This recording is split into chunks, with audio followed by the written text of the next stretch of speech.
স্বেচ্ছাসেবক দলের সাবেক সাধারণ সম্পাদক আশরাফ আলী রাজু ভাই, আমাদের জিঞ্জির বিএনপির জয়েন্ট সেক্রেটারি রমজান ভাই, আমাদের মাঝে উপস্থিত আছেন আমাদের বিশিষ্ট ব্যবসায়ী আনিস ভাই, সাবেক সাংগঠনিক সম্পাদক জয় ইসলাম বাবুল ভাই, নাসির মেম্বার বিশিষ্ট ব্যবসায়ী বাবুল ভাই, আমাদের ফজলু ভাই, আনসার ভাই সহ আমাদের বিএনপি যুবদল, ছাত্রদল, বিভিন্ন পর্যায়ের নেতৃবৃন্দ, সবার নাম বলতে পারলাম না। এখানে আমিন ভাই আছেন, আসলাম ভাই, মনির ভাই, জিগির সহ অনেক নেতৃবৃন্দ আছেন।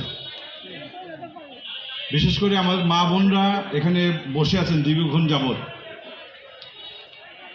আপনারা এখানে সমবেত হয়েছেন, এখানে উপস্থিত হয়েছেন, আমি আপনাদের কাছে কৃতজ্ঞতা জানাচ্ছি।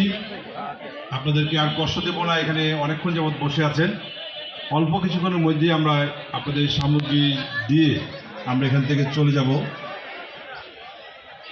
আপনারা জানেন যে আমাদের নেতা আগামী দিনে যিনি বাংলাদেশের নেতৃত্ব দেবেন, যদি আপনাদের দোয়া, আপনাদের সমর্থন পায়, শহীদ প্রেসিডেন্ট জিয়া রহমানের সুযোগ্য সন্তান এবং সাবেক প্রধানমন্ত্রী দেশনেত্রী বেগম খালেদা জিয়ার সুযোগ্য সন্তান জনাব তারেক রহমান আজকে সারা